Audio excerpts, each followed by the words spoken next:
Mama's hair was orange. Normally when she dyed her hair, it came out an auburn brown. But sometimes she'd make a phone call in the middle of the coloring or forget to rinse until it was too late. Then Clairol's romantic russet turned into an alarming wrecked red. So she'd fuss and cuss and pour on a bottle of brown trying to tone it down. But this time, it wasn't hair coloring to blame.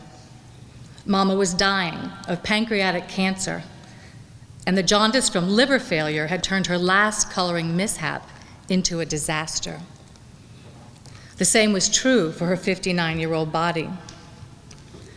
2 weeks earlier, she had felt pains in her stomach, but thinking it was just her colitis acting up, she didn't tell anyone. But when she collapsed a few days later, Daddy rushed her to St. Francis Hospital, where she had been ever since, the last week in a coma. I had wanted to fly home right away when she was admitted, but Daddy said no. Just wait a few weeks, he said. You're coming home for Christmas anyway. Just wait. She'll be fine until then. I didn't want to wait. But my father was insistent, and it was almost as if my staying away could somehow keep her alive. And because I did always what my daddy said, I waited. But not for weeks. Mama failed rapidly, and I was called home 10 days later. When I entered Mama's room and saw her there, my legs gave out. A skeleton lay in that bed, not my mother. The skeleton was thin and covered with bruised yellow skin, but the hair was orange, so I knew it was Mama, having the worst dye job ever.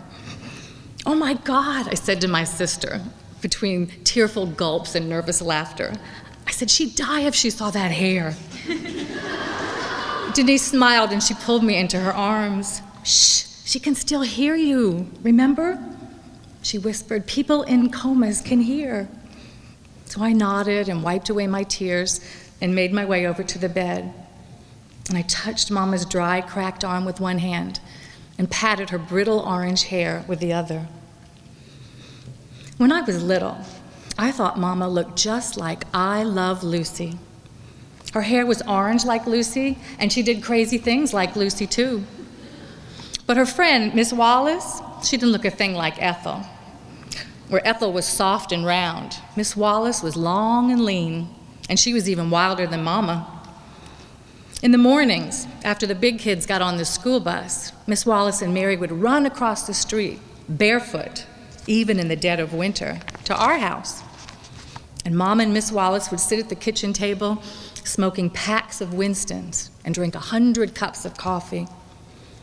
Me and Mary sat on the living room eating Rice Krispies and watching cartoons.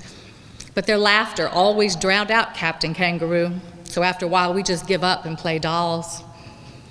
Sometimes they dye each other's hair. Miss Wallace's boldly black and Mama's raging red, and they'd lacquer their nails to light up the room. Then they'd roll back the rug and put Bobby Darin on the hi-fi.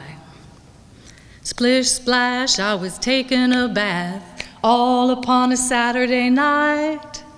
Shirt tails flying, hips a-shaking, I Love Lucy. Mama, I said at last, hoping that my sister's words were true. I love your hair. It's orange, but I think you'd like it. Looks just like I Love Lucy. Then I stroked Mama's orange hair again and kissed her yellow cheek.